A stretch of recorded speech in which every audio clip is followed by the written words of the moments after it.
ഈശോമിശിഹായ്ക്ക് സ്തുതിയായിരിക്കട്ടെ. സ്നേഹമുള്ളവരെ, നിങ്ങളെല്ലാവരെയും പരിശുദ്ധ അമ്മയോട് ഈശോയ്ക്ക് സമർപ്പിച്ചുകൊണ്ട് പ്രാർത്ഥിക്കുകയാണ്. ഇന്ന് ജന്മദിനം ആഘോഷിക്കുന്നവരെയും, ഇന്ന് വിവാഹ വാർഷികം ആഘോഷിക്കുന്നവരെയും, രോഗികളായി കഴിയുന്ന എല്ലാവരെയും, പ്രത്യേകിച്ച് ഇന്ന് ഓപ്പറേഷനായി വിധേയരാകുന്ന എല്ലാവരെയും പരിശുദ്ധ അമ്മയുടെ മധ്യസ്ഥത ഈശോയുടെ പക്കൽ സമർപ്പിച്ച് പ്രാർത്ഥിക്കാൻ ഈശോ എല്ലാവരെയും സൗഖ്യപ്പെടുത്തട്ടെ. നമ്മളെല്ലാവരും സന്തോഷത്തിലാണ്. നമുക്ക് പുതിയൊരു മാർപ്പാപ്പയെ ലഭിച്ചിരിക്കുകയാണ്.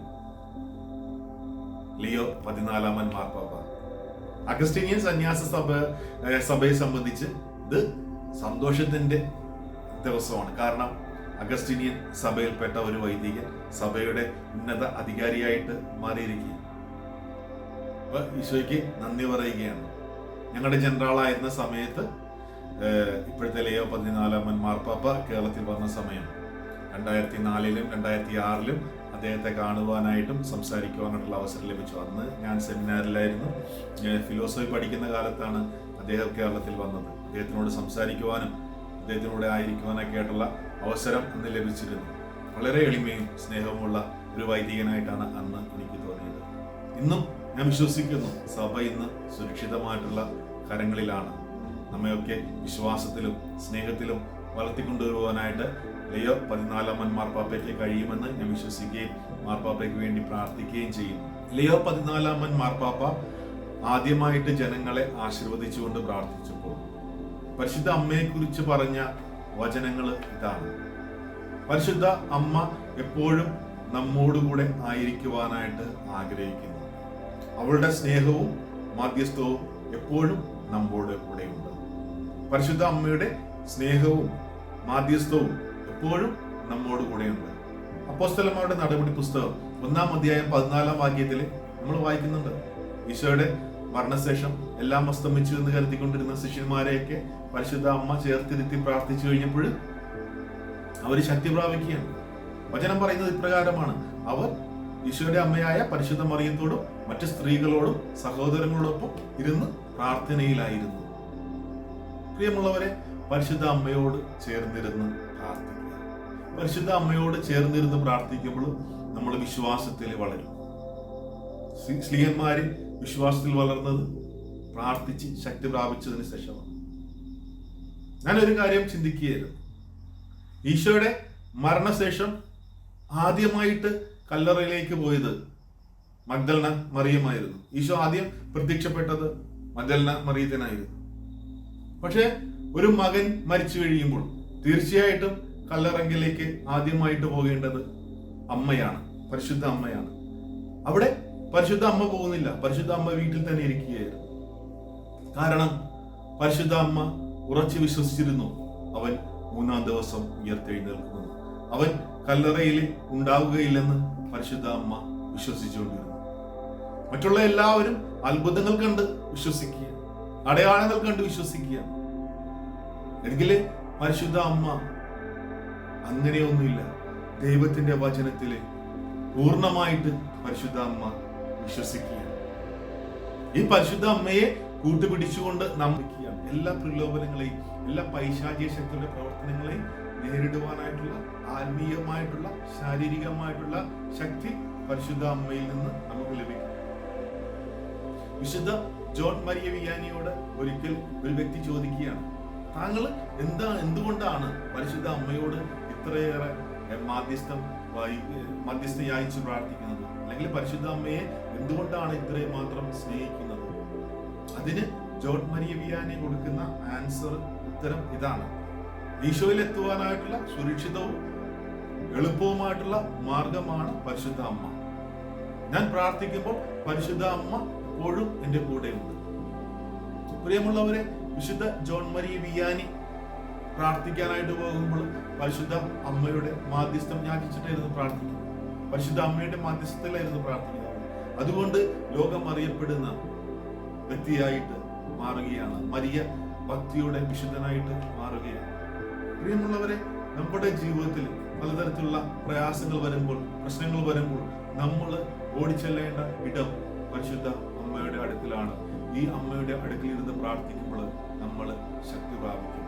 കാരണം ഈ അമ്മ നമ്മളെ വളർത്തുന്നത് വിശ്വാസത്തിലാണ്. എന്താണ് വിശ്വാസം? ഹെബ്രായർക്കാർക്ക് എഴുതിയ ലേഖനം 11 അധ്യായം 1 തിരുവചനം നമ്മെ ഇപ്രകാരം പഠിപ്പിക്കുന്നുണ്ട്: കാണപ്പെടാത്തവ ഉണ്ടെന്നുള്ള ബോധ്യവും പ്രത്യാശിക്കുന്നവ ലഭിക്കുമെന്നുള്ള ഉറപ്പുമാണ് വിശ്വാസം. പരിശുദ്ധ അമ്മയെ സംബന്ധിച്ച് വിശ്വാസത്തിൽ വളർന്ന വ്യക്തിയാണ്. കാരണം അതുവരെ ഒരു തെളിവും ഉണ്ടായിട്ടില്ല ഒരു കന്യക ഗർഭം ധരിക്കുമെന്ന്. അത് ദൈവഹിതമാണെന്ന് വിശ്വസിച്ചുകൊണ്ട് ഇതാ കർത്താവിന്റെ ദാസി എന്ന് പറഞ്ഞുകൊണ്ട് പരിശുദ്ധ അമ്മ ദൈവത്തിലുള്ള വിശ്വാസം പ്രകടിപ്പിക്കുകയാണ്.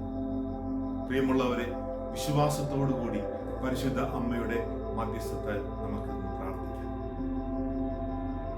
ആദിമ ക്രൈസ്തവ സമൂഹത്തെ കുറിച്ച് വചനം പറയുന്നത് പ്രകാരമാണ്: അവർ ഏക മനസ്സോടും ആത്മാവോടും കൂടി ഒരു സമൂഹമായിരുന്നു.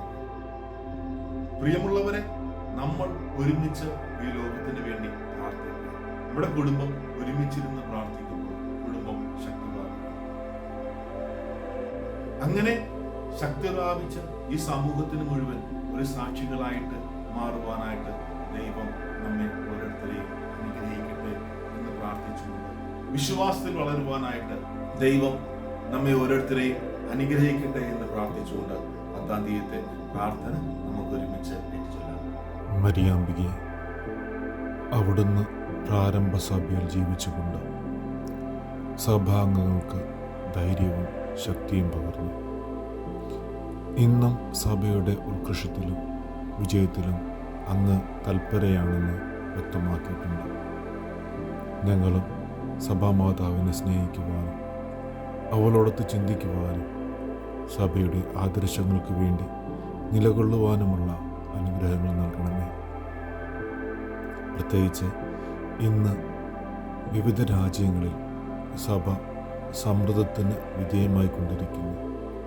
നാഥേ, പ്രസ്തുത രാജ്യങ്ങളിൽ തിരുസഭ വിജയം വരിച്ച് സഭാസന്താനങ്ങൾ അങ്ങേക്കും അങ്ങേ തിരുക്കുമാരനും സംപ്രീതിജനകമായ ജീവിതം നയിക്കുന്നതിന് ആവശ്യമായ അനുഗ്രഹങ്ങൾ വർഷിക്കണമെന്നും അങ്ങയോട് ഞങ്ങൾ അപേക്ഷിക്കുന്നു.